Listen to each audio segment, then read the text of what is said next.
here for the digital drama and kids behaving badly, please come and sit down. We are ready to start. If you can turn me down a little bit down, because I'm a little tinny, that'd be good. All right. So we have an extraordinary panel, and we also have to do well, you all, because the panelists before have been very good. So I'm feeling a little competitive, but I know that we can do it. But, you know, the bar is high. So just no pressure, but seriously, we got to get with the game. All right, so what we're here for today is digital drama and kids behaving badly. We really do have an extraordinary panel, so let me just quickly tell you who I am and who they are. My name is Rosalind Wiseman. I write, I speak, and teach on issues of ethical leadership, media literacy, and social justice. But sitting to my left, is Jason Rzepka from MTV, Joe Laramie from the Missouri Police Department, Jenny Pekempner from the Juvenile Law Center, and Paula Goldberg from the Pacer Center. And so with that, we've prepared what their comments are going to be, and I wanted to frame them in general as we get started. I define listening as being ready and willing to be changed by what you hear. And I hope in this mutual group that we're together, that's what we're here to do, to push ourselves to think of things in different ways, which is why I really enjoyed the panels, earlier today.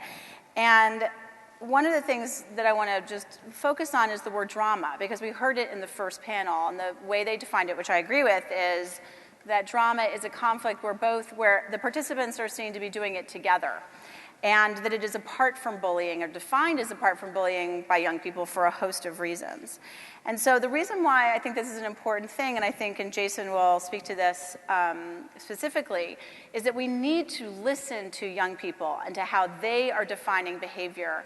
We need to really pay attention to the way they are defining things and what they don't want to define as bullying, and why they don't. And so if we're going to reach them about civil engagement and civil discourse online, then we have to be able to truly listen to them so we can craft our messages in ways that will resonate with them effectively. So to that, I see there is really, honest to goodness, no one better than to segue into that than to Jason, who is responsible for much of the messaging at MTV in socially responsible ways. Jason? Thank you. So I'm Jason Rzepka, head of public affairs at MTV. We run a campaign called A Thin Line that we've been running for almost a couple years now, which we developed to address really digital ethics, youth digital ethics, and intentionally took, I think, a different frame than some of the work that had been done to date, because from the very moment that I encountered the term cyberbullying, I felt that it was really problematic, and it wasn't something we were going to get a lot of traction with in engaging a mass audience. And we have unique considerations in terms of how we try and capture our audience's attention in the course of a 30-second PSA or in the course of a longer form program, if it's 41 minutes or an hour and 21. But I always viewed cyberbullying as something that was going to be a deterrent and something that they would turn and run away from, and that we were going to have to find new endpoints. We drew a different circle and settled on the term digital abuse. One, to kind of get away from, I think a lot of the discussions around bullying and cyberbullying quickly becomes about nouns, which we just heard about, where we really wanted to make it more about verbs and behaviors and decisions, and less about people occupying fixed points on a spectrum. Like, it isn't about, like, you are a cyberbully, you are a cyberbullying victim, you are a bystander. These roles are all really fluid based on everything that we'd seen in the research. So from the starting point, we wanted to draw a slightly different and wider circle about just digital decision making, and when does something cross the line from innocent into inappropriate, and how can we empower you to make better decisions on a regular basis to that end. So the language piece was critical, and I think a lot of this sometimes, the circle that we draw around it, the phrase that we put on it as adults, can oftentimes be unnecessary. Like, we don't need to always get bogged down on, is it digital citizenship, or is it cyberbullying, or is it digital abuse? We can go straight to the behaviors.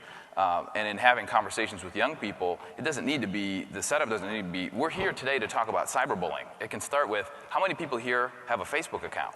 And I think what we've seen in these town hall settings and through the work that we've done more broadly is that, 99% of young people want to engage in a conversation about Facebook and digital etiquette and these kinds of issues, but when you start with the more medicinal approach that is like, we're here to stomp out cyberbullying, it just feels like you automatically have a recoil and you have a lot of kids that kind of glaze over.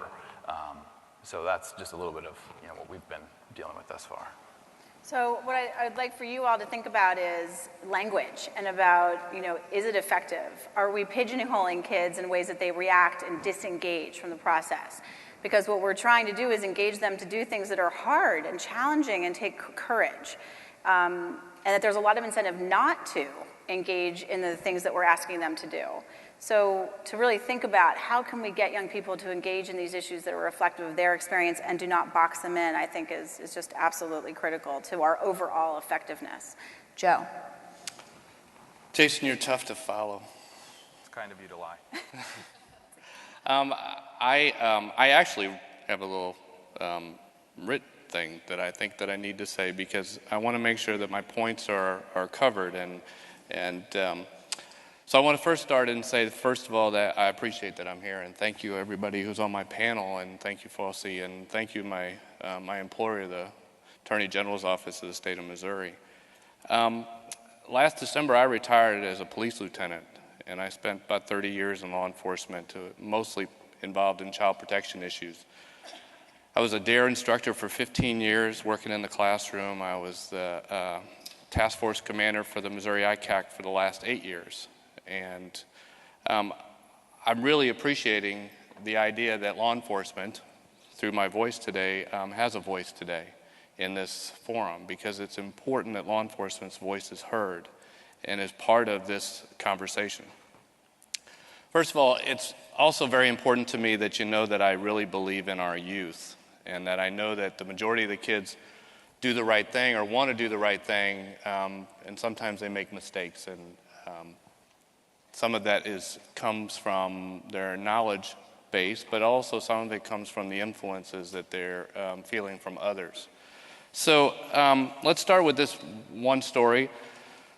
About a year ago, I spoke to 7th and 8th grade classes separately at a suburban St. Louis middle school, and these two units of kids, these two groups of kids, couldn't have been any more different. One was completely dark and angry, and the other one was bright and cheerful. Now, I have to ask myself, how come these two different groups were in the same building? How come they were under the same leadership and the same educational system? And I remember talking to the 8th grade teachers who said, this is the worst group of kids we've ever had here.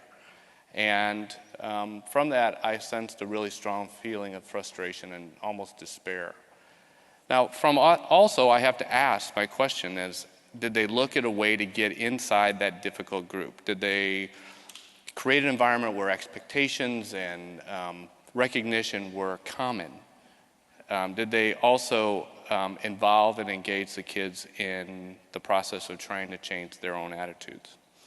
Now, that cultural difference is really where I'm going to be going, is that I don't think we can change the culture from the top. Of course, we as adults, we have to model appropriate behavior, and we all know we have a long way to go in a lot of areas when it comes to that. But we also know that kids that we have, that we model that behavior for, are watching and paying attention.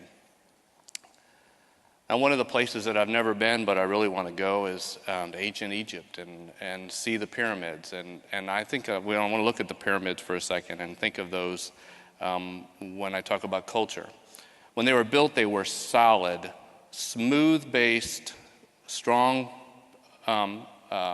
base, and really appeared impenetrable. But in reality, when you looked at it, they weren't impenetrable. They had hidden chambers, they had hidden tunnels, and even some of them even went down below the base of the pyramid. And see, and that's the visual that I want you to have when I talk about getting inside with our message, because many times when we talk, the message slides down the outside of the pyramid. It doesn't get to the inside. And so to do this, you got to have meaningful student involvement. But one of the mistakes I think we also make is that we involve the good kids. Well, let's get the good kids to do this. Well, you know what? It's not always the good kids that are going to affect change. You have to get all the kids, all the different peer groups involved, and the leadership from those groups.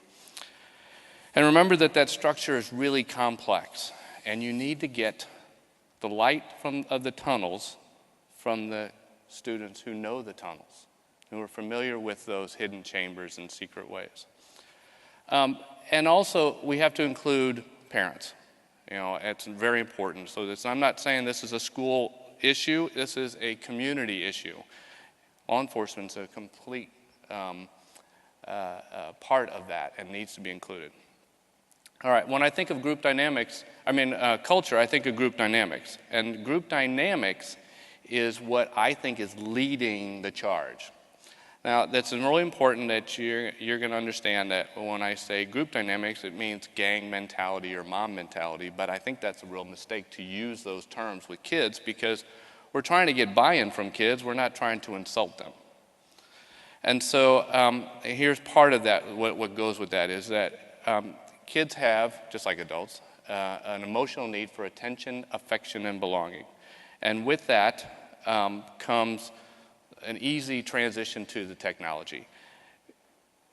You can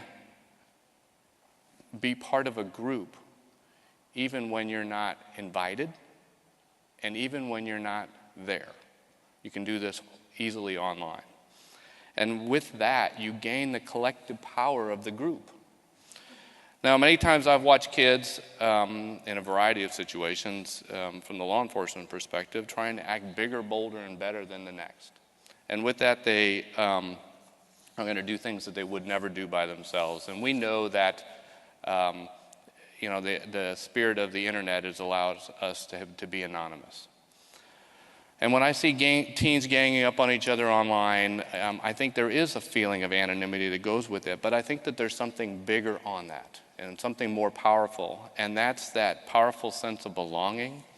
It's that trying to fit in and get recognition from the group. Now, teens want to belong, and they look for all sorts of places to do so. And we've all heard that, any attention is good attention. If it's negative, it doesn't matter. It's just attention.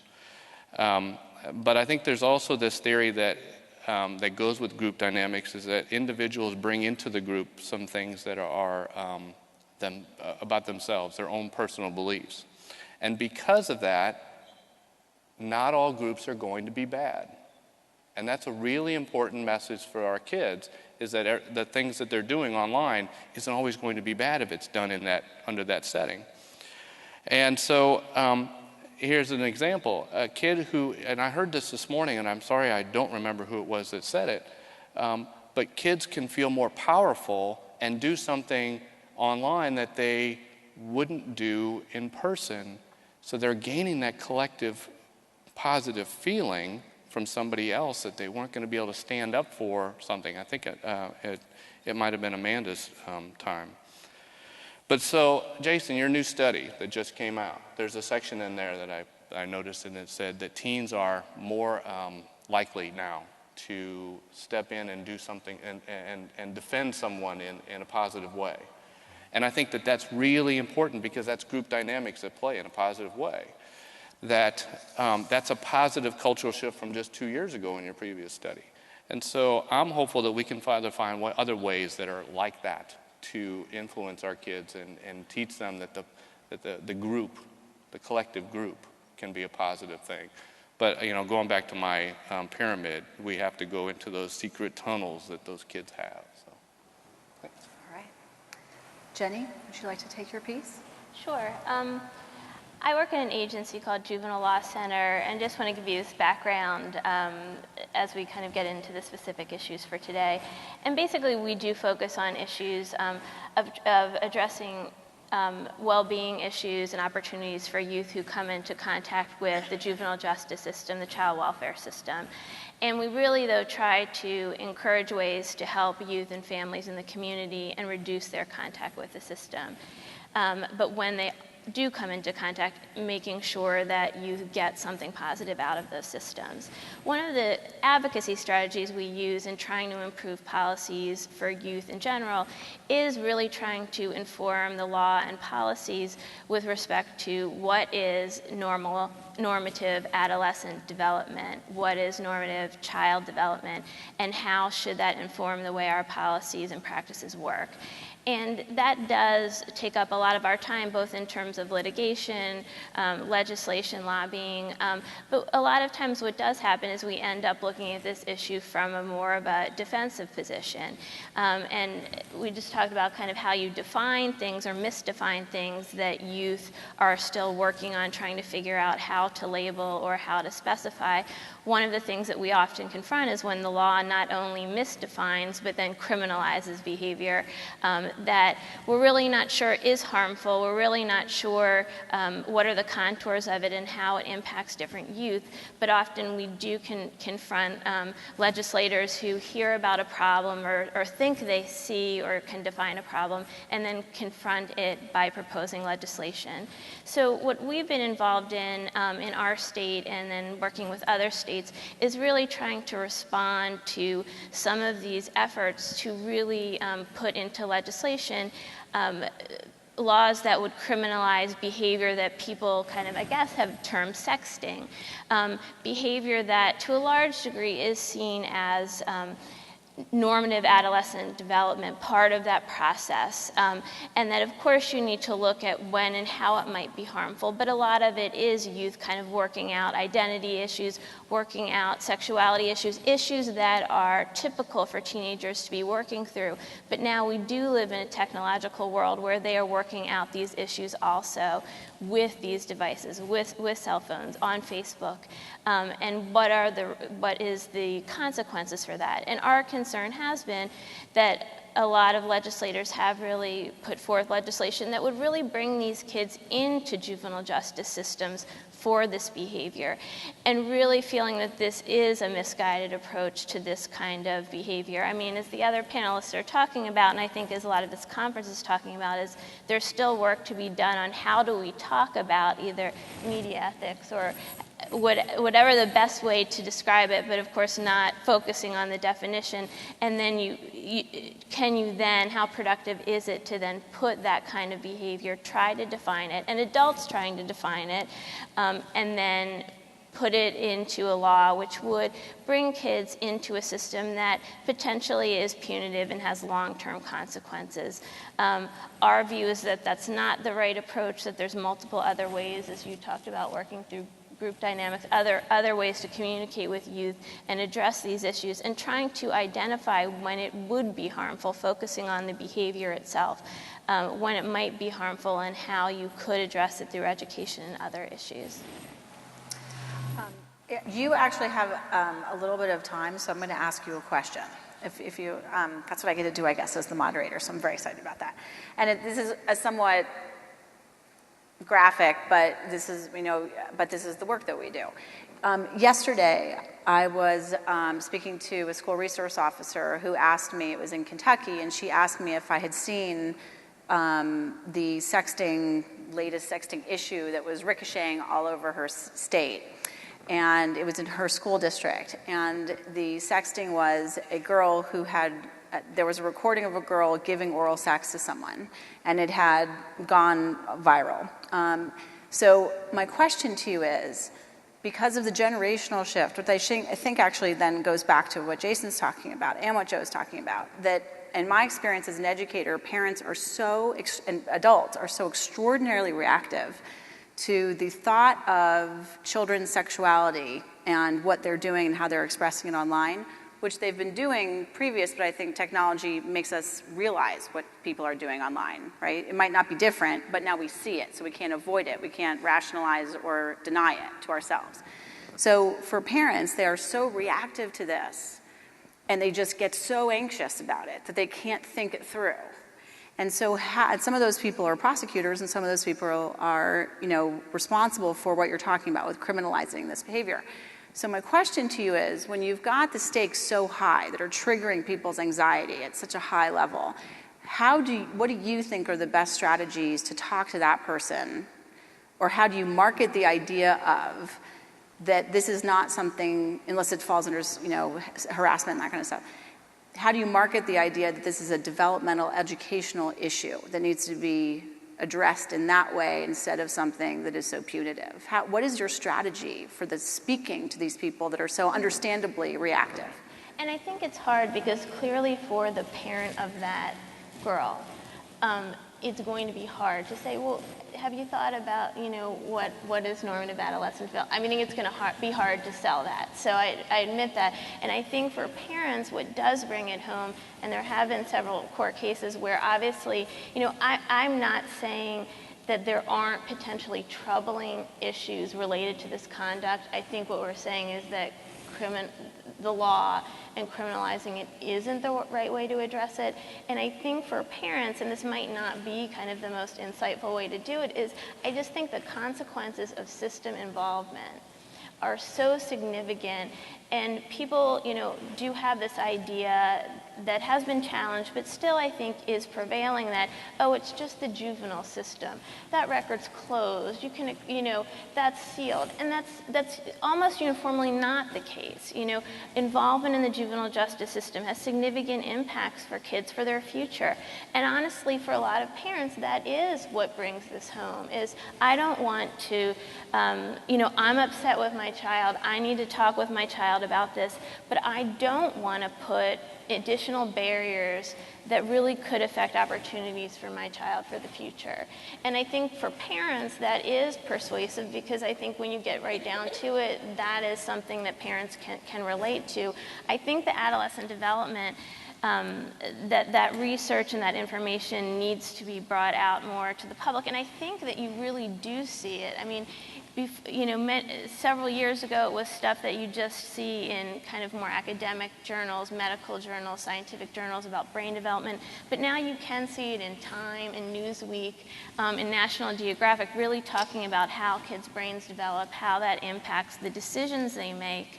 And I think what probably a lot of people at this conference bring to this is, okay, add to that all these new ways that technology works. And so I think when parents sit down and see this behavior is probably not that unusual, and I might have done something similar to it when I was that age. However, the circumstances of the world were different, technology was different, and it wasn't going to be out there so easily. But I think, you do always have to look at your audience to see what can they relate to. Paula. I'm Paula Goldberg, and I'm Executive Director of PACER Center, and we're a national parent center primarily for parents of children with disabilities. Kids with disabilities are bullied 2 to 3 times more. How many of you have heard the word "you're a retard"? It's used online, it's used in schools. And so we were hearing more and more cases of both online and in-person bullying. And so in 2006, we started the National Bullying Prevention Center. And it is for all kids. Kids with disabilities, kids who are gay, lesbian are included. It's for all children. And we started National Bullying Prevention Month in October in 2006 also. So that's a little bit of the background. But when we conceptualized this, we decided we needed to go online because kids are certainly online more. So we started an elementary website for kids on bullying prevention called kidsagainstbullying.org. And then we knew we had to do something for teens. So in 2009, we launched teensagainstbullying.org. We get thousands of emails from around the country of teens especially, but all kids. And they go up on our website and they say, I care, or what issues they have. We certainly have things for parents and educators also. But about a few weeks ago, we got an email from a young girl, and she said, I was thinking about committing suicide tonight.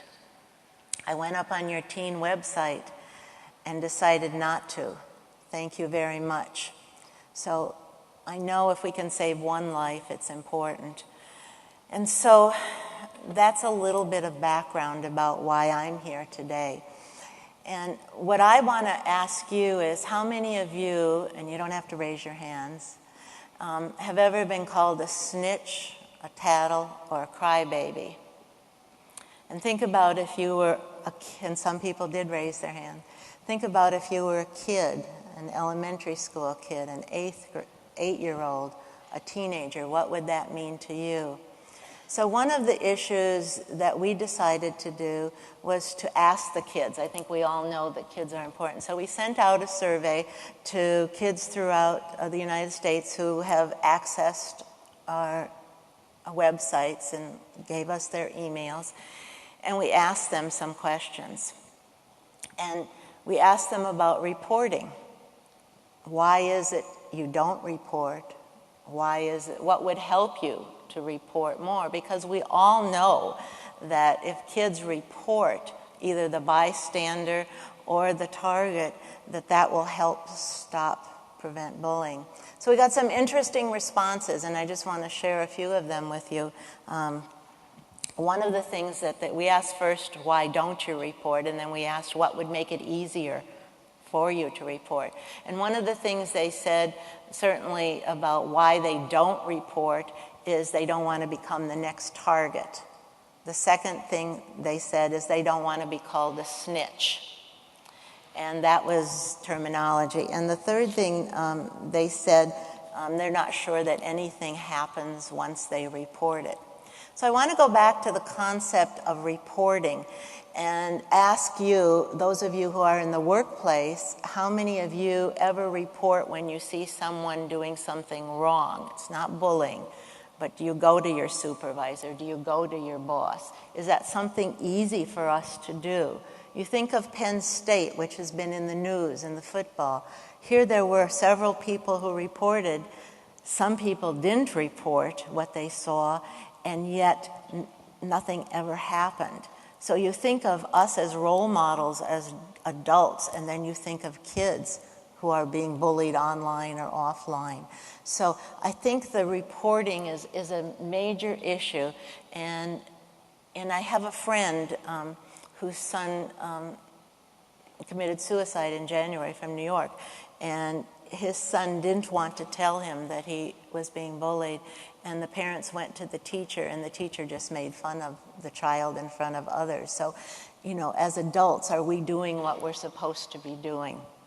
So what would make it easier? They responded, these 300 kids, to this survey.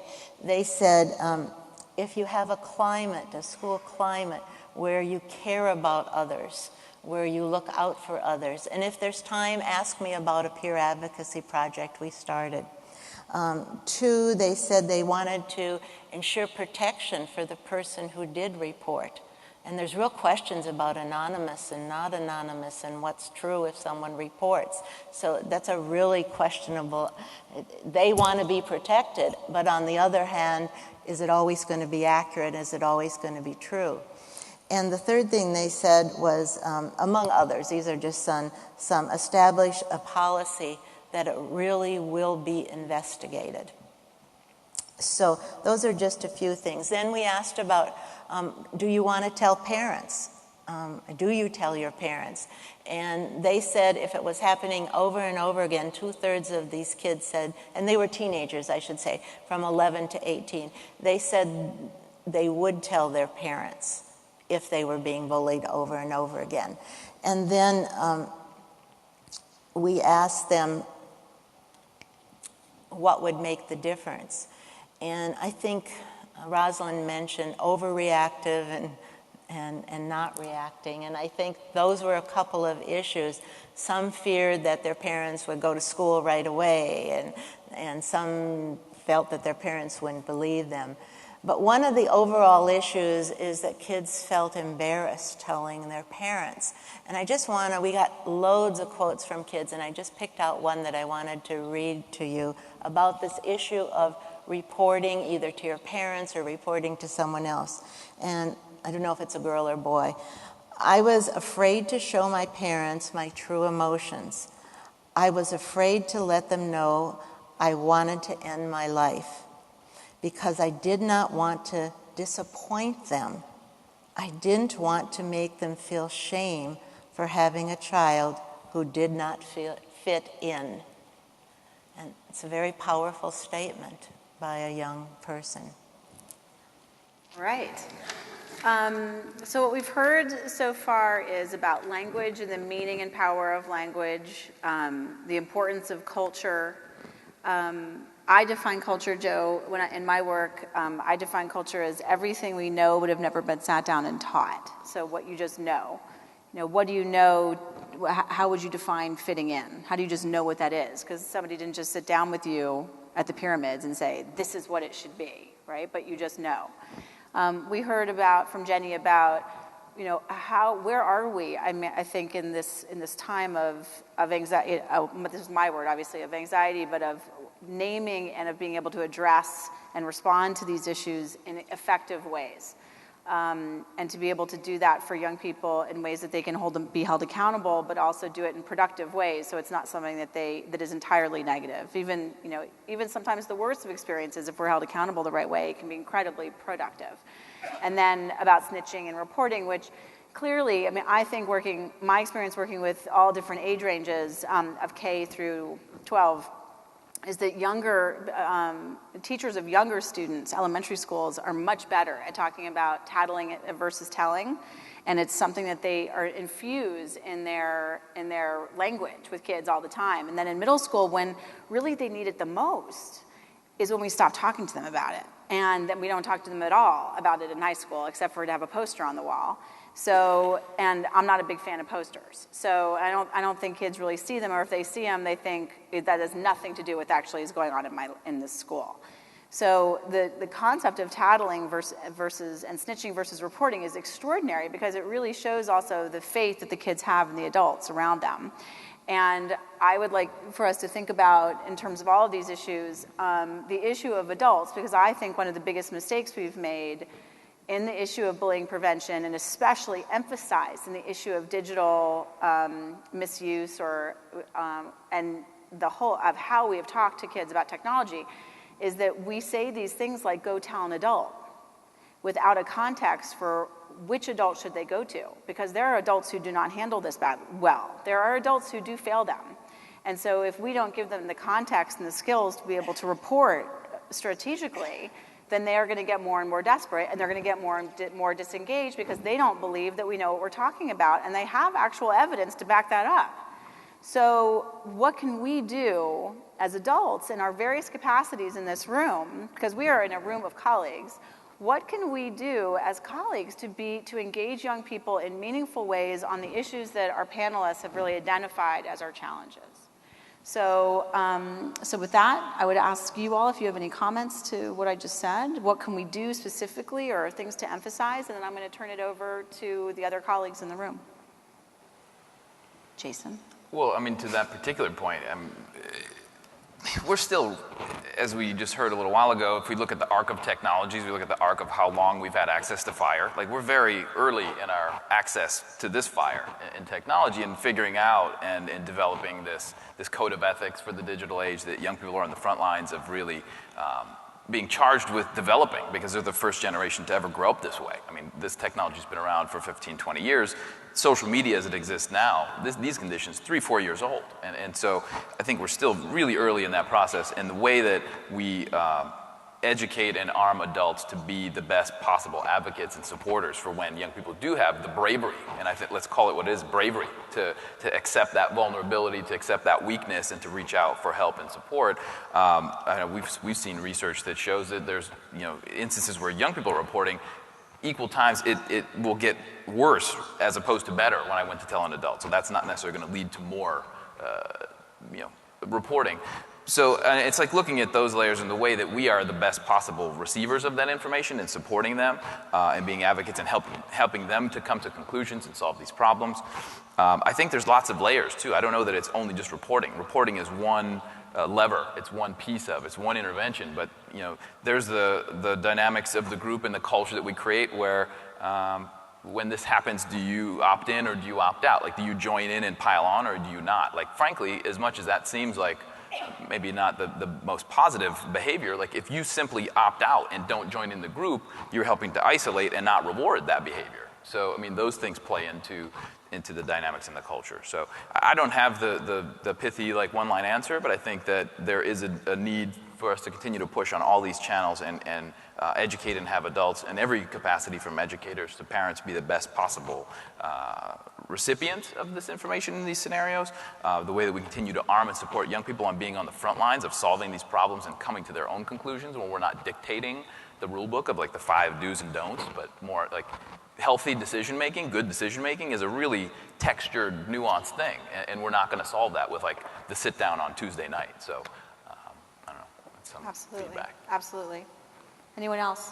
I have a Joe, and thought then on Paula. that. I do have a thought on that idea of kids not wanting to tell because of worrying about the parents going in guns a-blazing and dealing with an issue.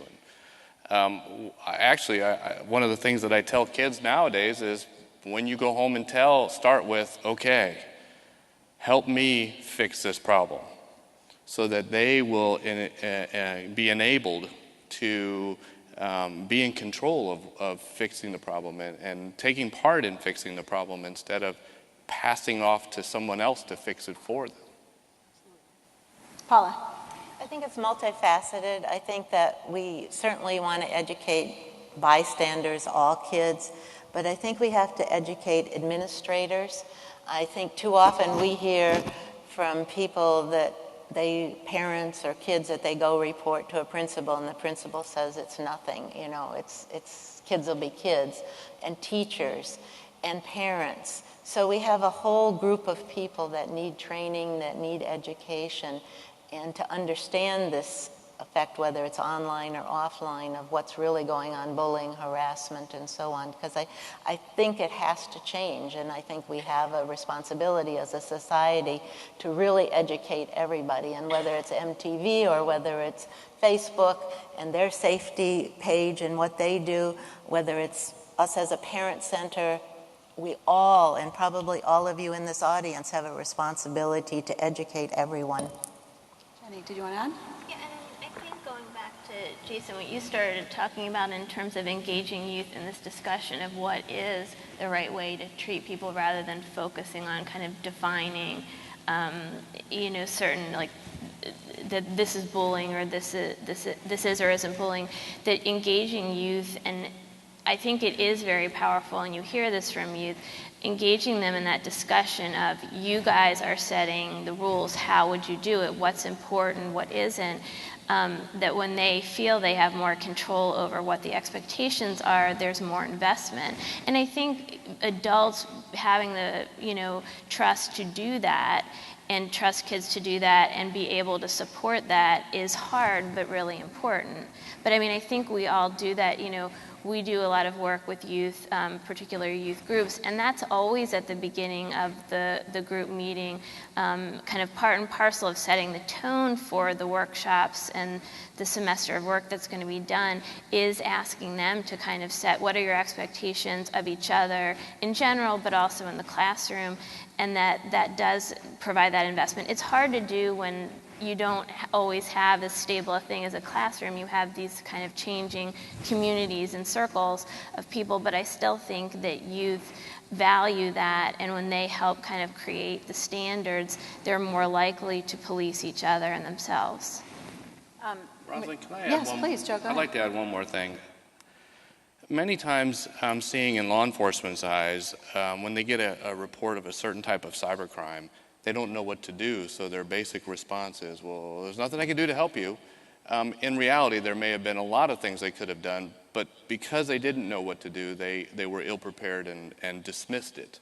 And I think that's really similar in cyberbullying and digital abuse issues, where it's brought to the attention of either law enforcement for criminal behavior or for the schools for bad behavior.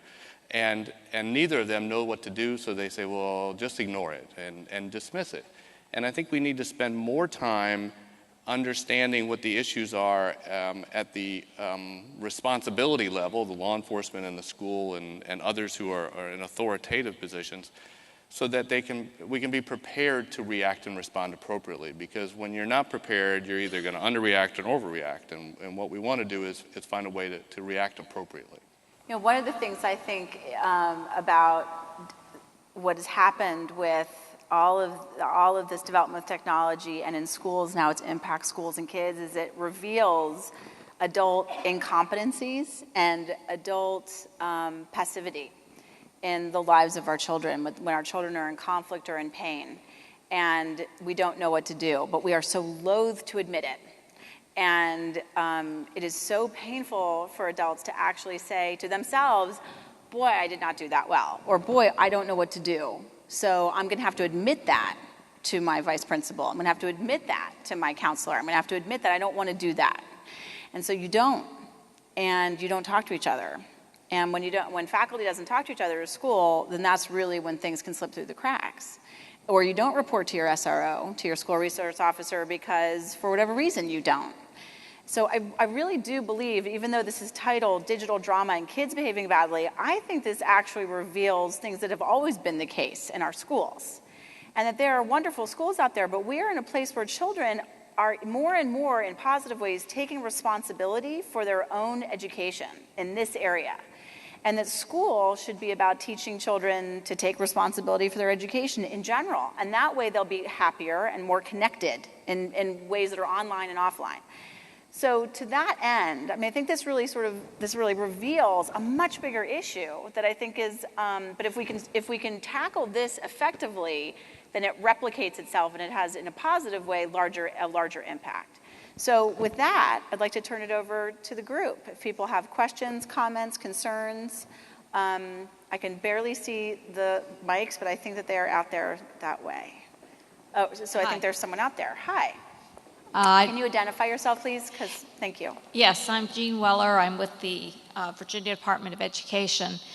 And I guess I'd like to see us broaden the conversation a little bit to include adults, because I don't think adults know how to deal with bullying that they encounter as well. So it's kind of an issue culture-wise also. We have...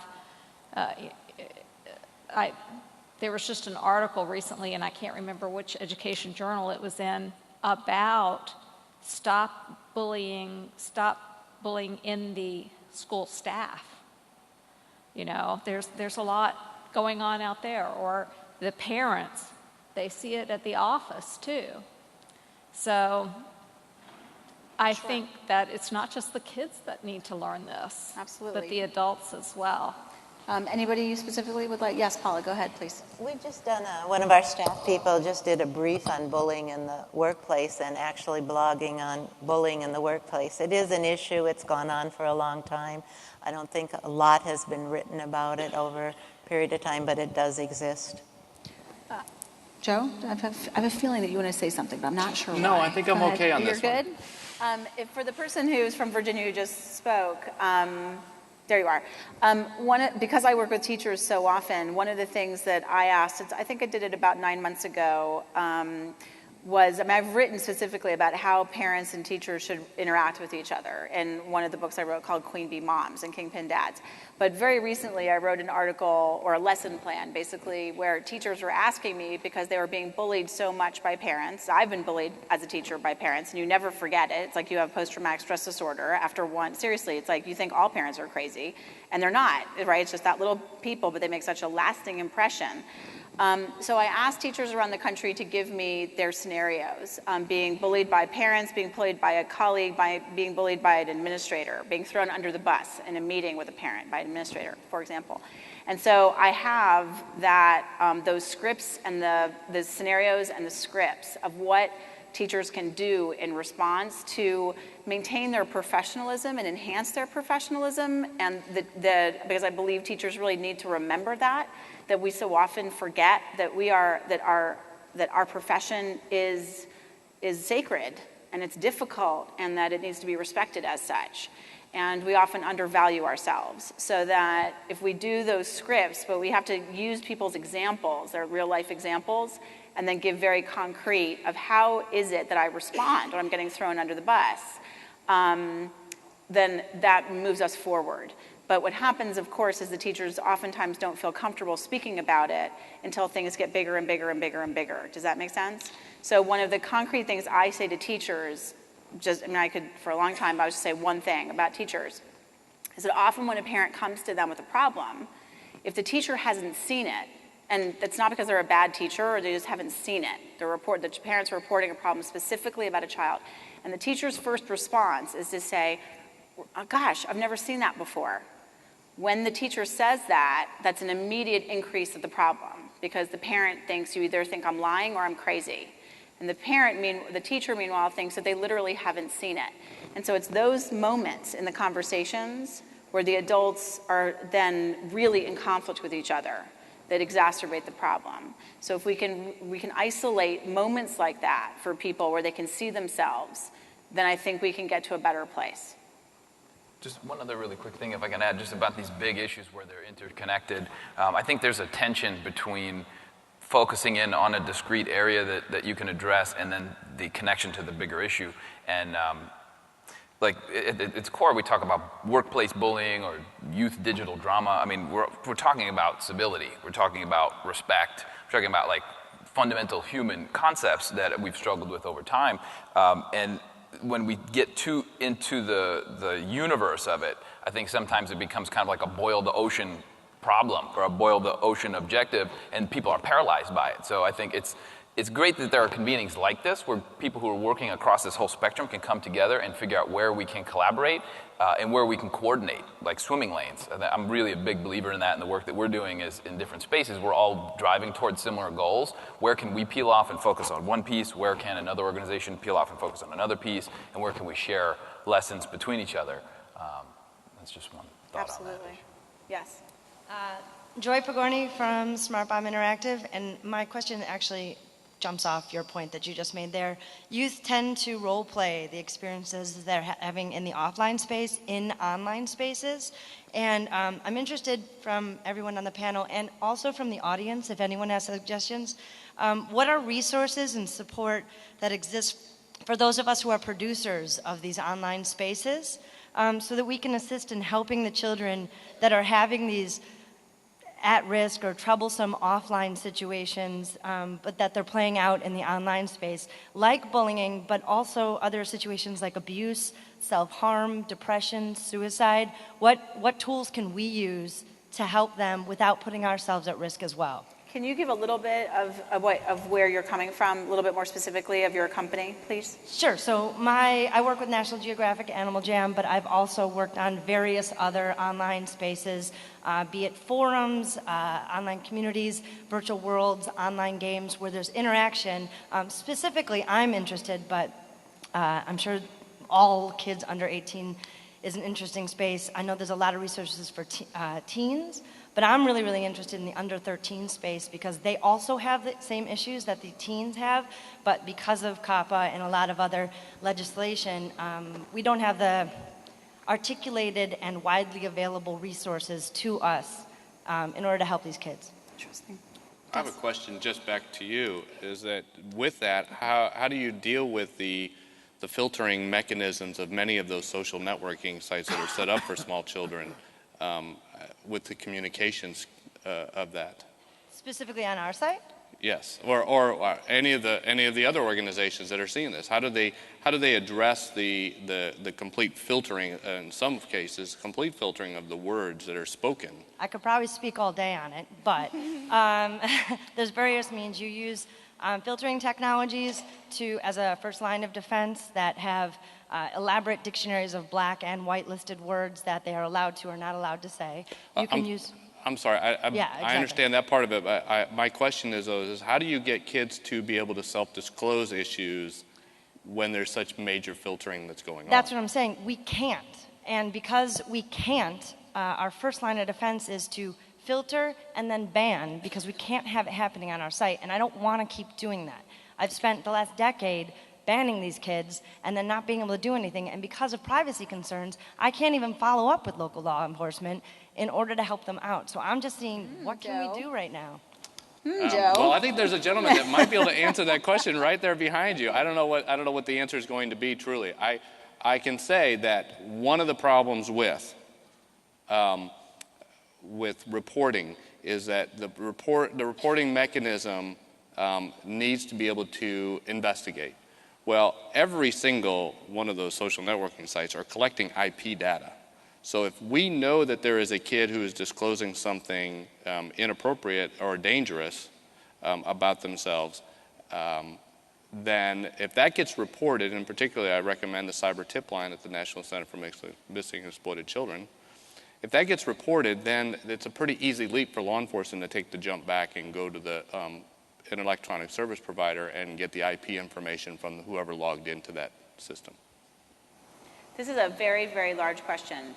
Don't we have a panel on this somewhere, on this conference? I would think that we would. I need to look at Steve. That's a huge issue, and if we don't have it, I can't remember if we do.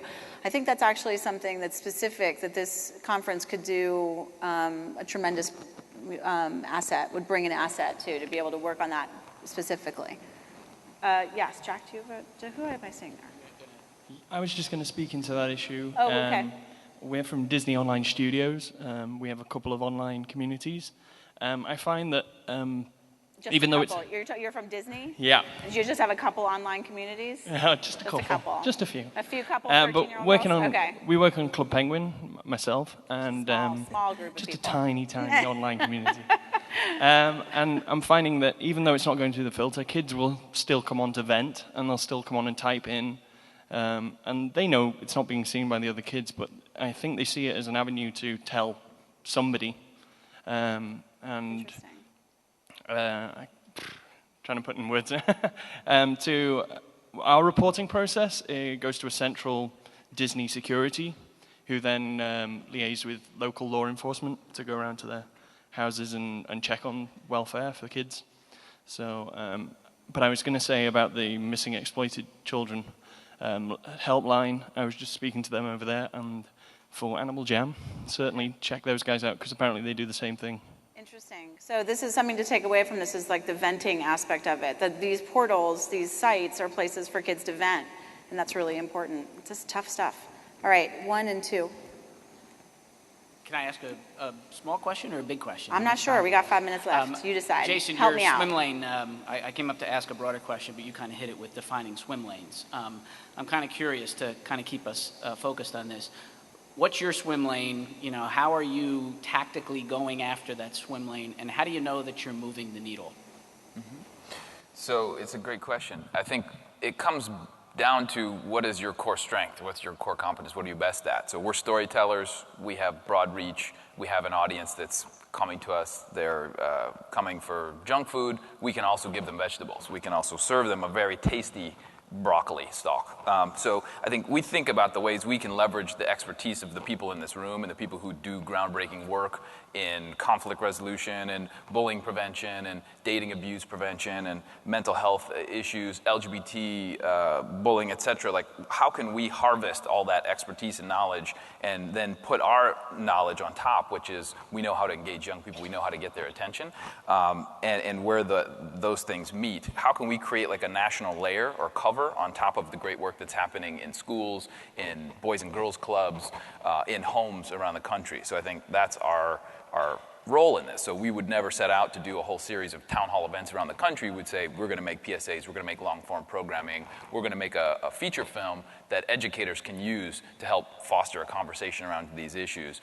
And so that's how we approach it. And then I think there are just like, we've been able to bring together parties who aren't working together, who had similar goals, but in different arenas. So if you look at the discrimination space and folks like ADL and La Raza and NAACP, we've brought them together in a coalition looking at the way that hate speech and bias is playing out online with the LGBT orgs. There's a pocket of people who have been working on bullying prevention, both digital and offline, for a long time. There are folks that work on dating abuse.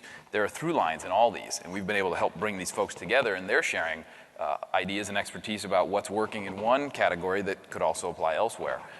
So, you know, this is one instance where we've been, I think, been able to play a role of kind of like a not a lightning rod, but like a maypole of sorts, where people can gather, convene, and coordinate. I think it's on us in each of these arenas, if it's mental health, if it's bullying prevention more broadly, how can we figure out and understand that it's sometimes going to be tough, because sometimes people are competing for the same grant money. Sometimes people have a feeling that, like, I've got a better answer on how to address that. But at least if we're in conversations with each other and thinking about, like, for the aggregate, like what's best for the goal we're trying to drive towards, where can we peel off and have those conversations. Last question, sir. Thank you. I'm Tingy Uwe from Loudoun County Public Schools and former administrator and curriculum consultant. Speaking to Jason's point and then echoed by others about having youth develop the ethical standards essentially for how the digital world works, I think that's a really sound idea, but the question is really at particularly high school levels, how do you get that to be implemented? How is the framework set up? Because high schools and schools in general don't very well operate, I don't think, from that kind of student input. It's more top-down, administrative kind of things where adults are the ones giving the guidance. And this is an age where things are different than they have been in the past. This is an area where the kids, I think, as you've all suggested, are more versed, better experienced, and have the experience to deal with this. Oh, so it's do you have a question? Yeah, the question is really, I think, how do you establish this process in a school so that you can get that ethical standard or code established in a school? Anyone? I mean, I do think this is one of those areas where a lot of the barriers are the adults and being comfortable with doing that. And I mean, it does, I think, take work because I think as adults, we're really used to, like you said, trying to set the example by telling people what you think they should do rather than trying to set the example by facilitating the discussion. Because I think what is, again, this kind of goes back to what we know about how kids develop, how their brains develop, how they think about things.